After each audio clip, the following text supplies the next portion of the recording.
అండి అందరికీ నమస్కారం. అందరూ బాగున్నారు కదా?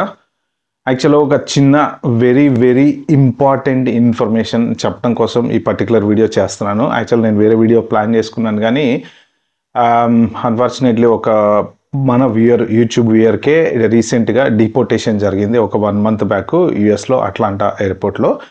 సో, పాపం తను ఒక 10 డేస్ నుంచి నాతో మాట్లాడడానికి ట్రై చేస్తున్నాడు. ఫైనల్‌గా ఇవాళ ఆయనకి నాకు ఇద్దరికీ టైం దొరికింది. సో, జస్ట్ ఒక హాఫ్ అన్ అవర్ బ్యాక్ నేను ఆయనతో మాట్లాడిన తర్వాత ఆయన ఏమన్నారంటే, సార్ జరిగిందైతే ఇది. మీరు ఒక వీడియో చేసి పెట్టండి సార్. నాలాగా ఎవరికీ అవ్వకూడదు. ఇలాంటి పరిస్థితి ఎవరికీ రాకూడదు. నేను చాలా సఫర్ అవుతున్నాను అని చెప్పారనమాట. యాక్చువల్‌గా దురదృష్టకరం అలాంటి పరిస్థితి. ఎందుకంటే అమెరికా అనేది ఒక డ్రీము. ఆ డ్రీమ్ అచీవ్ చేయడం కోసం మనం ఎన్నో రకాలుగా అందరూ ఒకళ్ళు డబ్బులు పెట్టిపోదాం అనుకుంటారు. ఒకళ్ళు జాబ్ వచ్చి వెళ్తారు. ఒకళ్ళకి అదృష్టం కలిసి వచ్చి వెళ్తారు. రకరకాల ప్రయత్నాలు చేస్తారు. ఆ ప్రయత్నాల్లో కొంచెం దెబ్బతినడం అనేది కొంచెం బాధాకరమైన విషయం. ఏదేమైనా సరే ఫస్ట్ ఆ వ్యూయర్‌కి థ్యాంక్ యూ సో మచ్. ఎందుకంటే మనకి ఇన్ఫర్మేషన్ ఇచ్చినందుకు. ఇది వేరే వాళ్ళకి డెఫినెట్‌గా హెల్ప్ అయ్యేటువంటి సంఘటనే అనమాట. రియల్ టైమ్ ఇన్సిడెంట్ జూలై 17న అట్లాంటా ఎయిర్‌పోర్ట్‌లో జరిగినటువంటి విషయము నేను మీకు క్లారిటీగా చెప్తాను. నా ఛానల్‌కి ఎవరైనా ఫస్ట్ టైం వచ్చినట్టుంటే ప్లీజ్ అండి సబ్స్క్రైబ్ చేసుకోండి. అలాగే నా వీడియో నచ్చితే మాత్రం లైక్ చేయండి, షేర్ చేయండి.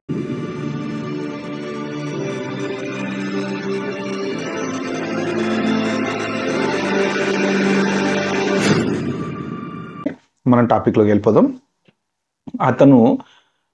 మీకు అతనితోటి నేను మాట్లాడిన ఇన్‌స్టాగ్రామ్‌లో చాట్ చేసిన స్క్రీన్ షాట్ కూడా నేను ఇక్కడ పెడతా నేను. ఎందుకంటే చాలామంది ఏమనుకుంటారంటే ఈ నెగెటివ్ కామెంటింగ్ బ్యాచ్ ఉంటారు కదా! వాళ్ళు ఏమనుకుంటారంటే ఏదో కాని అల్లేసి వ్యూస్ కోసమో, డబ్బుల కోసమో మళ్ళీ పెడుతున్నారని కూడా అనుకుంటారనమాట. అంటే ఇలాంటివి కొన్ని కామెంట్లు ఇంతకుముందు వచ్చినాయి. సో, అందుకని క్లారిటీగా ఈ స్క్రీన్ షాట్ కూడా పెడుతున్నా నేను. నెక్స్ట్ విషయం ఏంటంటే యాక్చువల్‌గా అతను కన్సల్టెన్సీ ద్వారా అమెరికా వెళ్తున్నాడు. జనరల్‌గా నేను ఈ కన్సల్టెన్సీ మీద బోలెడన్ని అవేర్‌నెస్ వీడియోలు పెట్టాను. బట్ స్టిల్ చాలామంది మిస్ అవుతున్నారు. కన్సల్టెన్సీకి డబ్బులు కట్టి ఎంతో $6,500 సంథింగ్ వాటెవర్ ద మనీ కట్టేసి అమెరికా వెళ్తున్నాడు. అది యాక్చువల్‌గా ప్రాసెస్. అట్లాంటా ఎయిర్‌పోర్ట్‌లో ల్యాండ్ అయిన తర్వాత ఎవరైతే పోర్ట్ ఆఫ్ ఎంట్రీలో ఉండేటువంటి ఆఫీసర్ ఎవరు ఉంటారో ఆయన వెంటనే టక్కున పాస్‌పోర్ట్ తీసుకుని ఒక ఎన్వలప్‌లో వేసి వేరే సిబిపి ఆఫీసర్ దగ్గరికి పంపించారంట. సో, లోపలికి వెళ్ళిన తర్వాత అతను వెంటనే ఫోన్ లాగేసుకున్నారట. ఫస్ట్ జరిగింది ఏంటంటే ఫోన్ లాగేసుకొని చూస్తే వాట్సాప్ హిస్టరీ మొత్తం చాట్ క్లియర్‌గా ఉంది. ఓకే. మీరు జాగ్రత్తగా వినండి. ఇందులో ఎన్ని మిస్టేక్స్ ఉన్నాయి, మనం ఎందుకు వాళ్ళకి సో, ద నెక్స్ట్ ఏంటి అంటే నీ ఈమెయిల్ కన్వర్జేషన్ క్లయింట్‌కి నీకు ఈమెయిల్ కన్వర్జేషన్ ఉందా అంటే అతని దగ్గర నో ఈమెయిల్ కన్వర్జేషన్. జనరల్‌గా H1B రూల్ మీకు తెలుసు కదా! మాకు ఈ పర్టిక్యులర్ స్కిల్ సెట్‌కి పర్సన్ దొరకట్లేదు అని చెప్పేసి ఈమెయిల్ పంపించో లేకపోతే మనం సీవీ అప్లై చేసో there is a communication between the person and the company డెఫినెట్‌గా. సో, ఎటువంటి కమ్యూనికేషన్ కూడా లేదు. సో, ఇతనికి ఇచ్చినటువంటి ఆఫర్ లెటర్ ఏదైతే ఉందో ఇతను చెప్పిన దాని ప్రకారం హైదరాబాద్‌లో ఒక వెండర్ ఉన్నాడంట. ఆ వెండర్ దగ్గర తీసుకున్నారంట. అంటే నా ఉద్దేశంలో ఈ కన్సల్టెన్సీ ఎవరైతే ఉన్నారో వాళ్ళు వీళ్ళ ఏదో హైదరాబాద్‌లో ఇద్దరు ముగ్గురు ఎంప్లాయీస్‌ని పెట్టి నడిపిస్తూ ఉంటారు కదా! జనరల్‌గా అలాగా అక్కడికి వాళ్ళకి ఈమెయిల్ చేసినట్టున్నారు. సో, ఇతను వెళ్ళి ఫిజికల్‌గా హార్డ్ కాపీ కలెక్ట్ చేసుకున్నాడు. సో, అక్కడ there is no evidence for the company and candidate. ఎటువంటి కమ్యూనికేషన్ అంటే ఈ జాబ్ ఉందని కానీ, ఇంత జీతం ఇస్తామని కానీ, పలానా రోజు ఇంటర్వ్యూ ఉంటుంది కానీ ఇవన్నీ ఏమీ లేవు. సో, ఇంకా పోర్ట్ ఆఫ్ ఎంట్రీ లో ఆ ఆఫీసర్ సిబిపి ఆఫీసర్ ఎవరైతే ఉన్నారో వాళ్ళు ప్రెషర్ చేయటం అనేది మొదలుపెట్టారనమాట. సో, యాక్చువల్‌గా ఆ ప్రెషర్ చేస్తూ ఉండడము, తర్వాత కూర్చోమనడము, వెళ్ళడము, వాళ్ళు అబ్జర్వ్ చేస్తూ ఉంటారు కెమెరాలో. నేను అన్నీ చెప్పాను ఇంతకుముందు మీకు. ఆ టెన్షన్‌లో, పానిక్‌లో మళ్ళీ వచ్చేసి మాట్లాడేసి సరే ఇంక నువ్వు డిసైడ్ చేసుకో. నీకు పెళ్ళయిందా, ఫ్యామిలీ ఉన్నారు, ఈ డీటెయిల్స్ అన్నీ జనరల్‌గా అడుగుతూ ఉంటారనమాట. ఎందుకు అడుగుతూ ఉంటారంటే ఎమోషనల్‌గా మనల్ని కొంచెం వాళ్ళు ఒక ట్రాప్ చేయడం కోసం ఇలాంటివన్నీ అడుగుతూ ఉంటారు. సో, ఫైనల్‌గా పెళ్ళయింది, నాకు పిల్లలు ఉన్నారు, ఫ్యామిలీ ఉన్నారు అంటే ఇక అప్పుడు సిబిపి ఆఫీసర్ అన్నాడంట, "నువ్వు జైలుకి వెళ్తావా? లేదు ఇంటికెళ్ళి మీ ఫ్యామిలీ పిల్లల్ని చూసుకుంటావా?" అని అడిగారనమాట. అతను ఏం చెప్పాడంటే ఇంకా టెన్షన్ తట్టుకోలేక పానిక్ అయిపోయి వాళ్ళు "నువ్వు డబ్బులు ఇచ్చి వచ్చావు డెఫినెట్‌గా మాకు అర్థమైపోయింది" అని అన్నారు. ఇతను కూడా ఇంకా లేదు అని ఫైనల్‌గా ఒప్పేసుకున్నాడట. సో, ఫైనల్‌గా నేను డబ్బులు ఇచ్చి వచ్చాను యెస్ అని ఒప్పుకున్నాడట. సో, ఆ ఒప్పుకోవడం అనేది ఇంకా వాళ్ళు టెస్టిమోనీ ఇవ్వమని చెప్పారు. సో, ఇతను ఫైనల్‌గా టెస్టిమోనీ ఇచ్చిన తర్వాత బార్ చేసేసి 5 years స్టాంప్ వేసేసి వెనక్కి పంపించారనమాట. సో ఇది జరిగింది. ఓకే, సో యాక్చువల్గా ఈ కథలో ఉన్న తప్పులు, మిస్టేక్స్ ఎవరివి అంటే 100% మన వైపే వేలు చూపించుకోవాలి. ఎందుకంటే consultancies are there for making money. Okay, మీకు ఏదన్నా జరిగితే మిమ్మల్ని ఆదుకోవటానికి వాడు వచ్చి అన్న నేనున్నా నీకెందుకు టెన్షన్ లేదు అని ఎవ్వడు అనడు. మనీ ఒక్కసారి చేయి జారి వాడికి వెళ్ళింది అంటే కథం అయిపోయింది. ఇంకా వాడికి రావాల్సిన డబ్బులు ఏమన్నా వచ్చినాయి కన్సల్టెన్సీ వాడు ఎవ్వడు ఫీల్ అవ్వడండి. ఎందుకంటే కొన్ని కంపెనీలు ఉంటాయి ఏంటంటే ప్రాపర్గా ఎంప్లాయీస్ని తీసుకెళ్ళి రియల్ స్కిల్ ఉన్న వాళ్ళని తీసుకెళ్తూ ఉంటారు, వాళ్ళని అక్కడ ప్లేస్ చేస్తూ ఉంటారు. అలాంటి వాళ్ళని పక్కన పెట్టేస్తే ఈ డబ్బులు తీసుకొని అమెరికా వెళ్ళడం అనేది యాక్చువల్గా అమెరికా దృష్టిలో నేరం.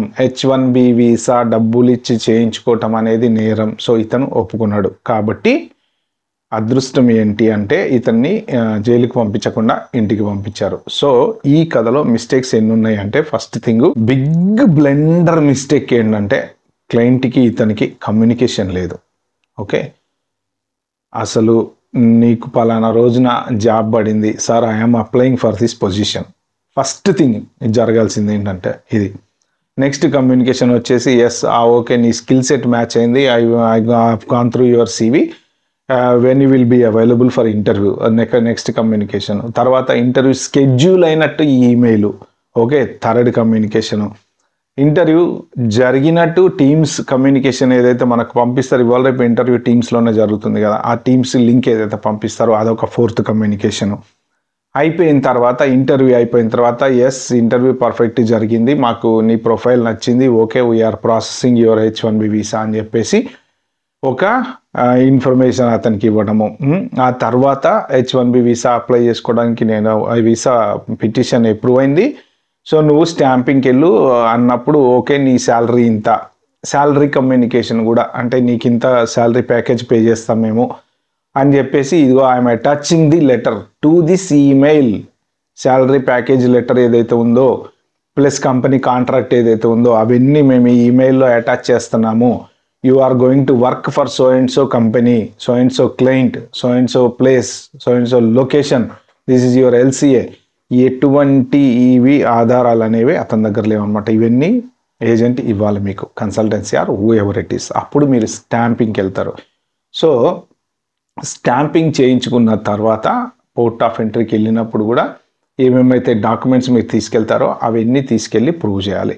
ఒక్కొక్కసారి ఇప్పుడు ఇతనికి కూడా డౌట్ వచ్చింది, సార్ మరి నేను స్టాంపింగ్ వెళ్ళినప్పుడు వాళ్ళు ఎందుకు ఇచ్చారు సార్ నాకు వీసా అని అడిగారు. అది కూడా 100% పాపం అతని పాయింట్ ఆఫ్ వ్యూలో కరెక్టే. కానీ స్టాంపింగ్కి వెళ్ళిన చోట ఎలా ఉంటుందంటే వాళ్ళు రోజుకి పర్ అవర్ దగ్గర ఒక 10 నుంచి 20 మంది అప్లికెంట్స్ని డీల్ చేస్తారు. విజిట్ వీసా వాళ్ళని డీల్ చేస్తారు, H1 వాళ్ళని డీల్ చేస్తారు, తర్వాత L1 వాళ్ళని డీల్ చేస్తారు, F1 వాళ్ళని డీల్ చేస్తారు, తర్వాత ఇంకా మళ్ళీ అపాయింట్మెంట్స్ రీషెడ్యూల్ చేసుకున్న వాళ్ళని డీల్ చేస్తారు. వాళ్ళు ఒక నిమిషం స్టూడెంట్ వీసా అప్లికేషన్ మీద ఉంటాడు, నెక్స్ట్ అనగానే ఈ H1 అప్లికేషన్కి వెళ్తుంటాడు. అంటే వాళ్ళకి మధ్యన మారిపోతూ ఉంటాయి. ఒక్కొక్కసారి వాళ్ళు కూడా తొందరలో ఉండు వెళ్ళిపోయో టక్కని చూసేసి ఓకే బాగుందని చెప్పి స్టాంప్ వేసి ఇచ్చేస్తుండొచ్చు. On top of that stamping ఎప్పుడైంది అనేది కూడా ఇంపార్టెంట్. ఇప్పుడు ట్రంప్ గవర్నమెంట్ వచ్చింది, స్టాంపింగ్ మీకు లాస్ట్ ఇయర్ ఇప్పుడు మీరు జూలైలో వెళ్తున్నారు అంటే ఇది లాస్ట్ ఇయర్ 2024 కదా, డెఫినెట్లీ ఆ టైంలో స్టాంపింగ్ చేసిన తర్వాత ఇన్ని రోజుల గ్యాప్ ఏదైతే ఉంటుందో ఒక 5 months 6 months 7 months గ్యాప్ ఉంటుంది కదా, వాళ్ళు ఫస్ట్ పాస్పోర్ట్ ఓపెన్ చేయగానే అతను నాకు చెప్పింది ఏంటంటే సార్ నన్ను అసలు ఏమీ అడగలేదండి, పాస్పోర్ట్ ఎన్వలప్లో వేసి పంపించారండి అని. సో దీనికి కారణం ఏంటో తెలుసా మీకు గనక లాస్ట్ ఇయర్ ఏ నవంబర్లోనో డిసెంబర్లోనో జూలైలోనో జూన్లోనో కనుక వీసా వచ్చి అపాయింట్మెంట్ తీసుకుని వీసా వచ్చుంటే వాళ్ళు ఫస్ట్ మీ పాస్పోర్ట్ ఓపెన్ చేయగానే అక్కడ డేట్ ఆఫ్ స్టాంపింగ్ అనేది ఉంటుంది కదా, మన ఎంబసీకి వెళ్ళినప్పుడు 6 months నుంచి వీడి ఇక్కడికి రాలేదన్నమాట. అయితే there is something story behind it అని చెప్పి డబ్బాలో కవర్లో పెట్టేసి పంపించేస్తారనమాట. సో దీనివల్ల కూడా ఇలాంటివి ట్రిగ్గర్ అయ్యే ఛాన్స్ ఉంటుంది. ఇన్ని కమ్యూనికేషన్స్ అనేవి డెఫినెట్గా ఉండాలి, ఇంపార్టెంట్. సో అవన్నీ మిస్ అయినాయి ఇక్కడ. నెక్స్ట్ ఫైనల్గా ఇంకొక ఇంపార్టెంట్ థింగ్ ఏంటంటే ఈ CBP ఆఫీసర్స్కి రీసెంట్గా వాళ్ళు ట్రైనింగ్ అనేది ఇస్తున్నారట. ఏం ట్రైనింగ్ ఇస్తున్నారు అంటే ప్రెషర్ చేయమని పోర్ట్ ఆఫ్ ఎంట్రీలో ఎవరెవరైతే వస్తున్నారో వాళ్ళని కొంచెం అంటే ఎమోషనల్ డ్రామా ఆడటము, ఎమోషనల్గా అలాని బ్లాక్మెయిల్ చేయటము, లేకపోతే ఒప్పించడానికి ట్రై చేయటము. ఇప్పుడు ఫైన్ ఇతను ఒప్పేసుకున్నాడు కదా డబ్బులు ఇచ్చా అని.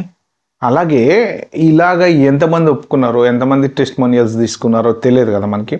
కాబట్టి ఇలాగా వాళ్ళు కొంత మనల్ని, అతను చెప్పింది ఏంటంటే సార్ ఫస్ట్ నుంచి కూడా వాళ్ళు నన్ను భయపెట్టడానికి ట్రై చేస్తున్నారు సార్, టెన్షన్ పెడుతున్నారు, భయపెడుతున్నారు, రూమ్లో కూర్చోబెట్టారు, వెళ్తున్నాడు వస్తున్నాడు అంటే వాళ్ళు ఏం చేస్తారంటే యాక్చువల్గా ఒక రూమ్లో మనల్ని కూర్చో అని చెప్పేసి వెళ్ళిపోతారు కదా. 1 hour రారు, 2 hours రారు, 3 hours రారు. ఏమవుతుందంటే అక్కడ సైకలాజికల్గా మనలో ఒక భయం అనేది బిల్డప్ అయిపోతుంది.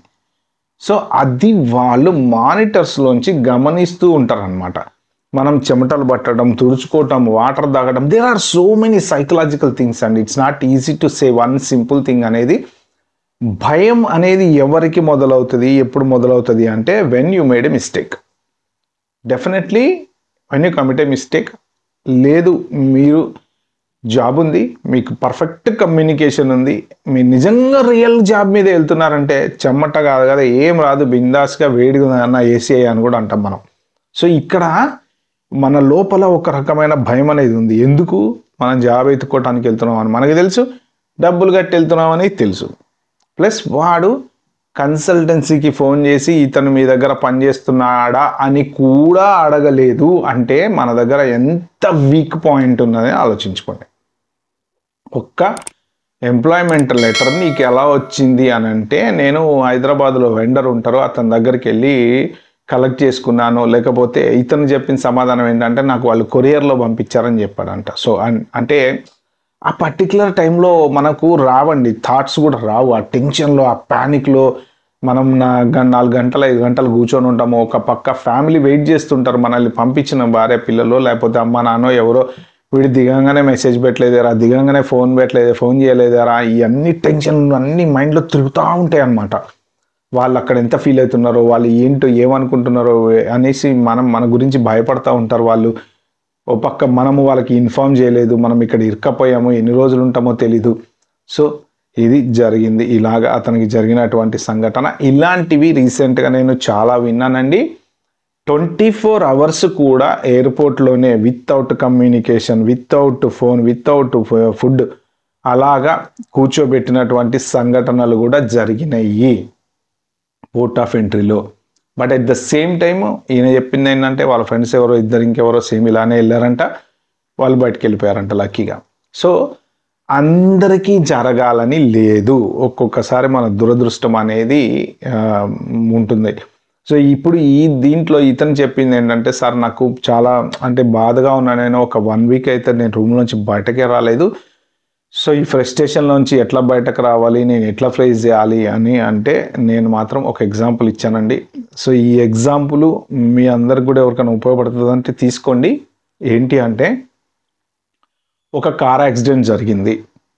ఓకే, ఆ కార్లో ఒక పర్సన్ వెళ్తూ ఉన్నాడు, యాక్సిడెంట్ జరిగింది. లక్కీగా డోర్ తెరుచుకొని పర్సన్ కింద పడ్డాడు. కారు మొత్తం పప్పు అయిపోయింది, ఏ లారీ కిందకి వెళ్ళిపోయిందో ఏమైందో సంథింగ్, కారు మొత్తం నుజ్జు అయిపోయింది. బట్ ఆ డ్రైవింగ్ సీన్లో ఉండేటువంటి పర్సన్ బయటపడ్డాడు, ఏమీ జరగలేదు. Okay, scenario number 1. Scenario number 2, car accident జరిగింది, కార్ మాత్రం చెక్కు చెదరలేదు. ముందు ఉండేటువంటి అద్దం ఉంటుంది కదా, డ్రైవింగ్ సీట్ ముందర అద్దము, ఏ రాయో వచ్చి టక్కన పడ్డది. ఆ పడటం వలన ఆ అద్దంలోంచి ఒక అద్దం వచ్చి డ్రైవర్కి గుచ్చుకొని చనిపోయాడు.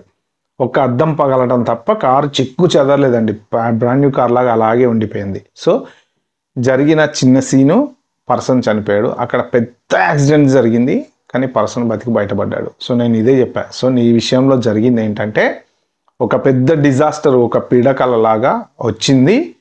సో జరిగింది. నీకు లాస్ ఏంటి?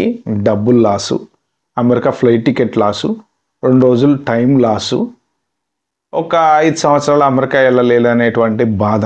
వీటన్నిటితో కంపేర్ చేస్తే నువ్వు చేసిన పనికి యాక్చువల్గా డబ్బులు ఇచ్చి పని చేయించుకున్నా అని చెప్పినప్పుడు వాళ్ళు ఒకవేళ జైలుకి పంపించే అర్హత కూడా వాళ్ళకు ఉంటుంది, ఎందుకంటే మనం చేసింది తప్పు కదా. సో కాబట్టి అలాంటి పరిస్థితులలోంచి ప్రశాంతంగా ఏం చేయకుండా హ్యాపీగా వెనక్కి పంపించేసాడు 24 అవర్స్ తర్వాత. కాబట్టి అదృష్టవంతుడు అని అనుకోవాలన్నమాట. ఓకే, కన్సల్టెన్సీ ద్వారా వెళ్ళే వాళ్ళ కోసం మీ ఈ పర్టికులర్ వీడియో వీలైతే దయచేసి ఒక నలుగురికి అయితే షేర్ చేయండి ప్లీజ్, ఎందుకంటే ఎవరికైనా యూజ్ అవుతుంది ఇలాంటి సిచ్యువేషన్లో ఉండే వాళ్ళ కోసం.